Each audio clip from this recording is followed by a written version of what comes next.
পরিস্থিতিটা কেমন লাগছে একটু জানতে চাই। আমার কাছে ভীষণ ভালো লাগছে, সত্যি কথা বলি।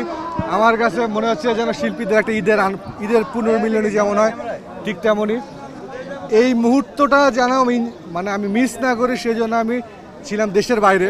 আজকে শুধু এই মুহূর্তটার জন্য আমি চলে এসেছি, একদিনের ছুটি নিয়ে চলে এসেছি আজকে। এবং আপনারা বললে বিশ্বাস করবেন না, আজকের এই দিনটা সবার সাথে আনন্দ করার জন্য আমি নতুন জামাও পরেছি। সত্যি কথা বলি, নতুন জামা আমার কাছে ভীষণ ভালো লাগে। চলচ্চিত্র শিল্পী সমিতির এই ইলেকশনটা সবাই আসে, আপনারা সবাই আসেন, বাংলাদেশের যারা সাংবাদিকরা রয়েছেন সবাই আসে একসাথে, সবাই মিলে আনন্দ করি, এটাই তো মজা। আমিন ভাই, দুই প্যানেলে প্রচুর পরিচিত মুখ এবং সবাই আপনার খুব পরিচিত এবং কাছের মানুষ। ভোট দেওয়ার সময় কি কনফিউশনটা কাজ করবে নাকি চিন্তা করে এসেছেন? কোনো চিন্তা ভাবনা নাই, ওইখানে দেখবো যাকে যাকে ভালো লাগবে দিয়ে দিব। মানে সেইভাবে চিন্তা করে নিচ্ছেন? কোনো কিছু চিন্তা করি নাই। যদি জানতে চাই ভোট যাওয়ার সময় যে একটু খাতির করবে বেশি তারই ভোটটা দিয়ে দেবে।